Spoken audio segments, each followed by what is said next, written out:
ನಮಸ್ಕಾರ ವೀಕ್ಷಕ ಬಂಧುಗಳೇ. ನಾನು ನಿವೃತ್ತ ಪ್ರಾಧ್ಯಾಪಕ ಡಾಕ್ಟರ್ ಅರ್ಜುನ್ ಪಂಗನ್ನವರ್. ಯೂಟ್ಯೂಬ್ ಚಾನಲ್ದ ನನ್ನ ಪ್ರವಾಸ ಕಥನ ಕಾರ್ಯಕ್ರಮದ 7ನೇ ಭಾಗಕ್ಕೆ ತಮ್ಮೆಲ್ಲರಿಗೂ ಸ್ವಾಗತ.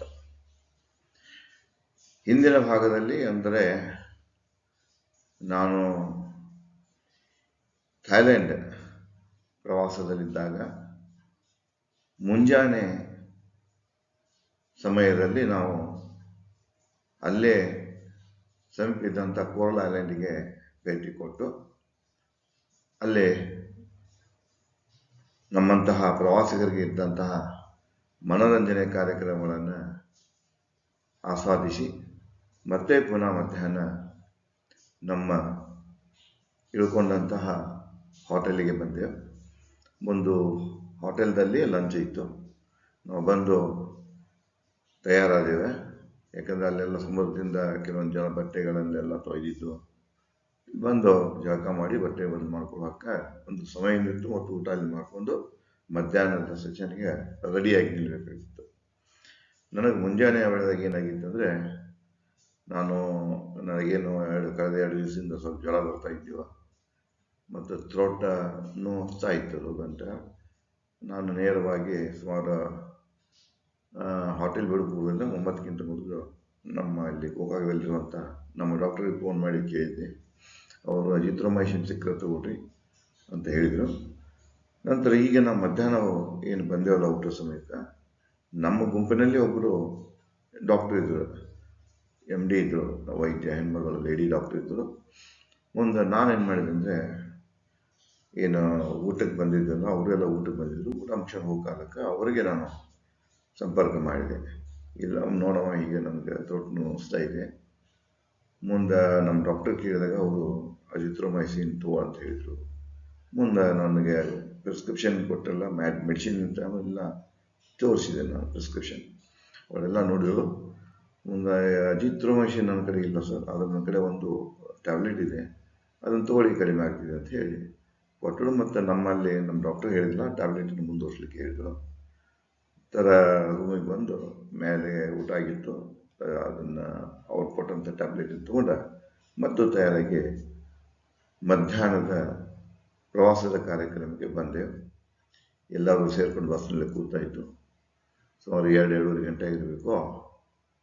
ಆ ಮಧ್ಯಾಹ್ನದ ಕಾರ್ಯಕ್ರಮ ಥೈಲ್ಯಾಂಡದ ಪತಿಯಾದ ಫ್ಲೋಟಿಂಗ್ ಮಾರ್ಕೆಟಿಗೆ ಭೇಟಿ ಕೊಡೋದಿತ್ತು. ಎಲ್ಲರೂ ಸೇರಿಕೊಂಡು ಫ್ಲೋಟಿಂಗ್ ಮಾರ್ಕೆಟ್ದತ್ತ ನಮ್ಮ ಬಸ್ಸನ್ನು ಏನು ಮಾಡಿದ್ರು, ಪ್ರವಾಸದ ಬಸ್ಸನ್ನು ಮುಂದೆ ಅದನ್ನು ಫ್ಲೋಟಿಂಗ್ ಮಾರ್ಕೆಟ್ ಹತ್ರ ಚಲಿಸಲಿಕ್ಕೆ ಪ್ರಾರಂಭ ಮಾಡಿದರು.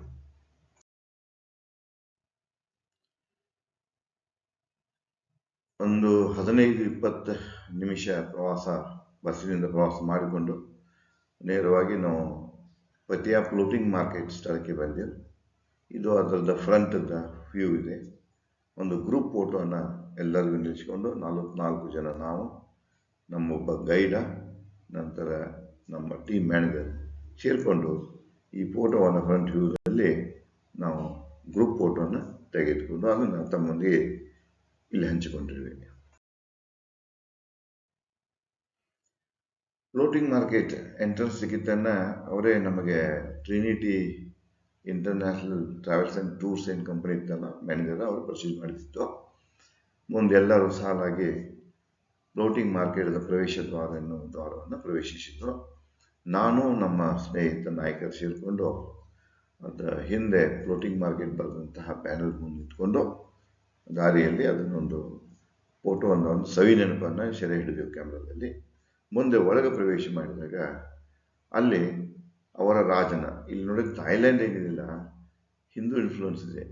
ಅವರ ರಾಜ ಇವತ್ತಾನು ಕೂಡ ರಾಮ ಅಂತಲೇ ಇದೆ. ರಾಮ ಮೊದಲೇ ರಾಮ, 2ನೇ ರಾಮ, ದ್ವಿತೀಯ ರಾಮ, ತೃತೀಯ ರಾಮ, ಹೀಗಿದೆ 7ನೇ ರಾಮ ತನಕ. 7ನೇ ರಾಮ ಆಳವನಿಗೆ ರಾಮ ಅಂತಲೇ ಅವರು ಕರೆದು, ಅವ್ರದ್ದು ರಾಜರ ಇನ್ನೂ ಮೊನಾರ್ಕನೇ ಇದೆ ಅಲ್ಲಿ.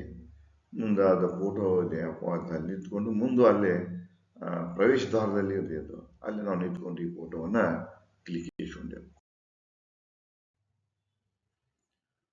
ಮುಂದೆ ನಮಗಾಗಿ ಮೊದಲೇ ಬೋಟ್ಗಳ ರೆಡಿ ಇದ್ದವು.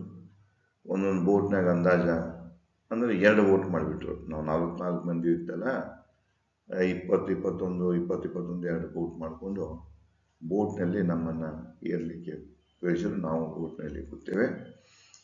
ಮುಂದೆ ಬೋಟ್ ಅಂದರೆ ಅದು ಈಗ ನಿಧಾನವಾಗಿ ಮೋಟ್ರ್ ಬೋಟನ್ನೇ ಅದು, ಮೋಟ್ರ್ ಪವರ್ದಿಂದ ಡ್ರೈವ್ ಆಗುವಂಥ ಬೋಟ್. ನಿಧಾನವಾಗಿ ಸ್ಪೀಡ್ ಕಡಿಮೆದಲ್ಲಿ, ಅಂದರೆ ಎಲ್ಲ ಕಡೆ ನೋಡಬೇಕಲ್ಲ, ನಾವು ಫ್ಲೋಟಿಂಗ್ ಮಾರ್ಕೆಟ್ ಒಳಗಡೆಗೆ ಪ್ರವೇಶವನ್ನು ಪ್ರಾರಂಭ ಮಾಡಿದ್ದು.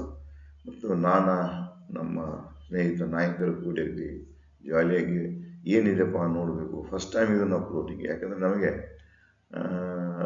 ಇದರಲ್ಲಿ ಯಾವುದು ಶ್ರೀಲಂಕಾದಲ್ಲಿ ಫ್ಲೋಟಿಂಗ್ ಮಾರ್ಕೆಟ್ ಇದಿತ್ತು, ಭಾಳ ಇದಾಗತ್ತಲ್ಲ, ಕ್ಲೋಸ್ ಆಗಿತ್ತು ಟೈಮಿಂಗ್ ಎಲ್ಲ. ಹೀಗಾಗಿ ಅಲ್ಲಿ ಫ್ಲೋಟಿಂಗ್ ಮಾರ್ಕೆಟ್ನ ನೋಡೋಕ್ಕೆ ಸಿಗಲಿಲ್ಲ.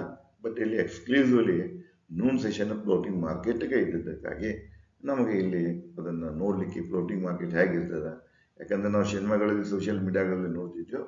ಈಗ ನಾವು ಸ್ವಂತಕ್ಕನ ಆ ಒಂದು ಬೋಟ್ನಲ್ಲಿ ಕೂತು ಇದನ್ನು ಆಸ್ವಾದಿಸ್ತಾ ಇದ್ದೀವಿ. ಫ್ಲೋಟಿಂಗ್ ಮಾರ್ಕೆಟ್ ನಿಧಾನ ಸಾಗ್ತಾ ಇತ್ತು. ಮುಂದೆ ಅಲ್ಲೆಲ್ಲ ಕರುಗಳು ಎಡಕ್ಕ ಬಲಕ್ಕ ಮಾರ್ಕೆಟು, ಅಂದರೆ ವಿಶಾಲವಾದ ಜಲರಾಶಿಯ ಮೇಲೇ ಈ ಮಾರುಕಟ್ಟೆಯ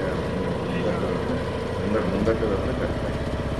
ಮುಂದೆ ನಮ್ಮಂತೆ ಬಹಳಷ್ಟು ಜನ ಪ್ರವಾಸಿಗರು ಬರ್ತಾ ಇತ್ತು. ಅಲ್ಲಿ ವ್ಯಾಪಾರ ಇತ್ತು, ಎಲ್ಲ ಪ್ರಕಾರದ ಅಲ್ಲಿ ಬಟ್ಟೆ ಇತ್ತು, ಅರ್ಗಿಗಳಿತ್ತು, ನಿಮಗೆ ಪಲ್ಹಾರ ಇತ್ತು, ಊಟ ಇತ್ತು. ಸಾಮಾನ್ಯವಾಗಿ ಮಾರ್ಕೆಟ್ ಏರಿಯಾದಲ್ಲಿ ಏನೇನು ಲಭ್ಯ ಇಲ್ಲಿ ಏನು ಮಾಡ್ತಾರೆ, ಕೆಲವೊಂದು ಮಂದಿ ಸಣ್ಣ ಸಣ್ಣ ಬೋಟ್ಗಳಲ್ಲಿ ಮಾರಾಟಕ್ಕೆ ತಮ್ಮ ವಸ್ತುಗಳನ್ನ ಇಟ್ಕೊಂಡು ಮಾರಕ್ಕೆ ಬರ್ತಿದ್ರು. ಇನ್ನು ಕೆಲವೊಂದು ಬೋಟ್ಗಳು ಇದ್ಕೊಂಡ ಅಲ್ಲೆಲ್ಲ ವಿಸಿಟ್ ಕೊಟ್ಕೊಂಡು ತಮಗೇನು ಬೇಕು ಅಂತ ಕೊಡ್ತಾ ಇದ್ರು. ಇನ್ನು ಕೆಲವರು ಬೋಟ್ನಲ್ಲಿ ಇಳಿದುಕೊಂಡು ಆ ಸ್ಥಳದಲ್ಲಿ ಅದನ್ನು ಸುತ್ತಾಕ್ತಾ ಇದ್ರು. ಆ ಒಂದು ಕ್ಷಣದ ಒಂದು ಇದನ್ನು ನಾನು ನನ್ನ ವಿಡಿಯೋದಲ್ಲಿ ನಾನು ಅದನ್ನೇನು ಸೆರೆ ಹಿಡಿದಿದ್ದೆ ಅದನ್ನೇ ತಮ್ಮೊಂದಿಗೆ ಹಂಚಿಕೊಂಡಿರುವೆ. ನೋಡಿ, ನಮ್ಮೊಂದಿಗೆ ಬಂದಂಥ ತಂಡದವರು, ನಾನು ತಮಗೆ ಹೇಳ್ತಾ ಇದ್ದೆಲ್ಲ, ಡಾಕ್ಟರ್ ಇದ್ರಂತೇಳಿ. ಇದೇ ಬೋಟ್ನಲ್ಲಿ ಕೂತು ಫ್ರಂಟ್ ಕೈನೋ ಡ್ರಿಂಕ್ ಮಾಡ್ತಾ ಇದ್ದಾರಲ್ಲ, ತಂಪ ಪೇಯಿ ಕುಡಿತಾ ಇದ್ದಲ್ಲ, ಅವರೇ ಡಾಕ್ಟ್ರು. ಅವ್ರ ಫ್ಯಾಮಿಲಿ ಅದೆಲ್ಲ ಸಂಪೂರ್ಣವಾಗಿ, ತಂದೆ, ಅವಳು ತಾಯಿ, ತಂದೆ, ಇವರೆಲ್ಲ ಒಂದು ಫ್ಯಾಮಿಲಿ, ಮತ್ತು ಅವ್ರ ಸ್ನೇಹಿತರೆಲ್ಲ ಒಂದು ಅವರು ಒಂದು ಪ್ರಕಾರದ ತಮ್ಮದೇ ಆದಂಥ ಒಂದು ತಂಡ ಮಾಡಿಕೊಂಡು ಆ ಒಂದು ಮಾರುಕಟ್ಟೆ, ಫ್ಲೋಟಿಂಗ್ ಮಾರುಕಟ್ಟೆಯ ಒಂದು ಮಜಾ ತಗೊಳ್ತಾ ಇದ್ರು. ನಾವು ಕೂಡ ಅದು ಒಂದು ಕಡೆಗೆ ನಮ್ಮ ಏನು ಹೋಗಿತ್ತಲ್ಲ ಅದು ಬೋಟ್ ನಿಂತ್ಕೊಳ್ತು, ನಾವು ಮೇಲೆ ಹತ್ತಿಕೊಂಡು ಹೋದಿವೆ. ನಾನೊಂದು ಕಡೆಗೆ ನನ್ನ ಮೊಮ್ಮಗನಿಗೆ ಕೆಲವೊಂದು ಆಟಿಕೆ ಸಾಮಾನು ತೊಗೊಳ್ಬೇಕೆಂದು ಆಟಿಕೆ ಸಾಮಾನಿಗೆ ನಾನು ಭೇಟಿ ಕೊಟ್ಟಿದ್ದೆ. ಮತ್ತು ಅಲ್ಲಿರುವಂಥ ಆಟಿಕೆ ಸಾಮಾನು ತಗೊಂಡು ನಾನು ನಮ್ಮ ಮೊಮ್ಮಗನಿಗೆ ಯಾವುದು ಪಸಂದ್ ಬರ್ತದೆ ಅದನ್ನು, ಈವನ್ ನಮಗೆ ಅಲ್ಲಿ ವ್ಯಾಟ್ಸಪ್ ಭಾಳ ಹೆಲ್ಪ್ ಆಯಿತು. ವ್ಯಾಟ್ಸಪ್ ಮೂಲಕ ಇದನ್ನು ಕಳಿಸ್ಕೊಂಡು ಅವರ ಕೊಡಬೇಕು ಕೊಡಬಾರ್ದು ಅನ್ನುವಂಥದ್ದು ಒಂದು ಸಲಹೆಯನ್ನು ಪಡ್ಕೊಂಡಾಯಿತು.